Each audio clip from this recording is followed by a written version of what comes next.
Bonjour tout le monde, je voulais prendre quelques moments aujourd'hui pour vous partager mes top 3 outils d'analyse de terrain pour une nouvelle propriété de ferme, permaculture, homestead, peu importe. Mais spécifiquement pour les gens au Québec, parce qu'on a des ressources gouvernementales qui m'ont pris très longtemps à trouver les bonnes, parce que je savais qu'il existait des données gratuites, mais je ne savais pas où. Meilleure place, à mon avis, pour commencer, c'est le site de forêtouverte.gouv.qc.ca. C'est une application qui ramène une grande quantité de données de différents partenaires, différents groupes gouvernementaux. Fait que quand on commence, parce que j'ai déjà été dessus, on vient ici, il faut aller dans catalogue avec le petit plus pour être capable d'accéder les autres données externes. Mais les choses que j'aime le plus sont les produits LiDAR. C'est une technologie d'imagerie qui est capable de décerner, je pense à peu près au mètre près, l'élévation, la topographie, la hauteur du canapé, qui est capable de donner une très bonne estimée du terrain sans même mettre pied dessus, comme l'indice topographique d'humidité. On est capable de voir quand même très bien les zones plus humides et plus secs basées sur la topographie, les potentiels d'écoulement, savoir si où il pourrait avoir de potentiel d'eau intermittent et à temps plein. Des fois, il y en a qui ne fonctionnent pas vu le fait que c'est gouvernemental. Les pentes. Ouais, ça, c'est une autre affaire, une autre idée de savoir c'est quoi la force des pentes. Dans le fond, le vert, c'est presque plat. Plus ça foncit, plus c'est à pic. Ça donne une autre représentation visuelle de la topographie. Moi, j'aime beaucoup le modèle numérique de terrain que présentement, des fois, il marche pas. Sélectionné, on le voit pas très bien de proche. Mais ça, c'est la chose magique pour ma dernière outil et celle que je trouve qui est la plus puissante. Je peux venir télécharger les cartes dendrométriques de LiDAR à pleine résolution qui viennent dans des claques. Ils sont extrêmement denses et lourdes. Ils couvrent une grande portion du territoire. Mais une fois que j'ai trouvé dans quelle place le terrain que je suis m'intéresse, je peux venir sélectionner ça, aller chercher téléchargement pleine résolution, LiDAR, et je peux venir accéder au modèle numérique de terrain et venir chercher le fichier le plus lourd, lui ici. C'est un .tif, le fichier. Puis vous pouvez l'ouvrir avec l'application que je vais vous parler en dernier. Deuxième, j'ai oublié de mentionner, il n'y a pas juste le LiDAR, mais les données éco-forestières. J'ai oublié d'enlever du catalogue. Bon.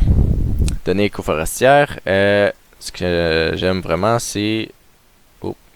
ça va être trop de résolution sinon.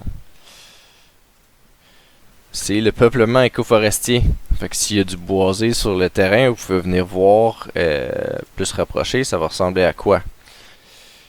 Majoritairement des feuillus, 70% des arabes à sucre, 10% arabes rouges. Ça donne même une idée du type de sol. Mais c'est pas la meilleure place pour trouver le type de sol. La meilleure place, à mon avis, c'est la CPTAQ. Si vous allez dans la cartographie et géomatique, consultez l'application Démètre. Je le prononce pas comme il faut. Dire que vous avez pris connaissance du blabla et consulter. Ça ressemble à l'interface du Forêt Ouvert. Ça a été récemment fait. Mais avec ça, on peut venir se rapprocher et trouver de l'information sur les terrains. Je peux venir voir c'est quoi le numéro de l'eau, superficie. peut venir changer l'imagerie. Fait que la map, ça c'est le fun. Les deux choses que j'aime le plus ici, c'est les potentiels de sol. Donc ils ont tous des codes. Si on clique dessus, on peut venir voir dans potentiel des sols. Il y a un fichier PDF qu'on peut venir chercher, puis ça va nous donner... C'est l'explication de comment les sols sont calculés. Fait qu'ils sont classés de 1 à 7. Avec des sous-classes de sol pierreux, relief, surabondance d'eau. C'est un modifiant à la classe numérique, dans le fond. Fait que dans le fond, on peut venir voir ça ressemble à quoi. Le sol du terrain qu'on regarde. L'autre carte qui était intéressante, c'est le potentiel acéricole.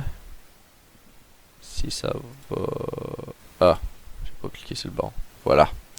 Ça, c'est les zones que la CPTAQ juge ayant un potentiel acéricole pour produire du sirop d'érable. Fait que ça, c'est les deux sites gouvernementaux gratuits qui sont très bons pour faire une analyse préliminaire du terrain rapidement.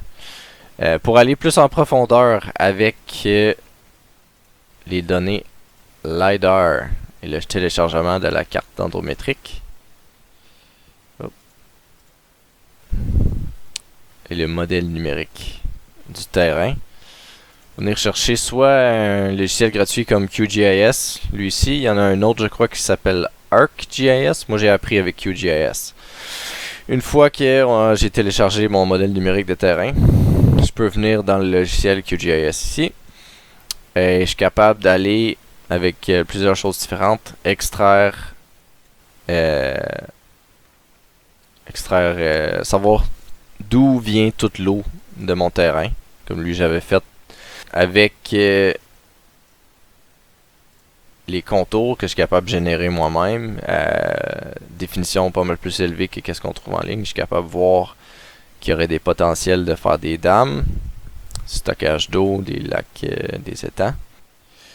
Je suis capable de faire des reliefs d'ombrage, savoir ça ressemble à quoi, basé uniquement sur la topographie. Il n'y a pas aucun arbre et végétation, structure.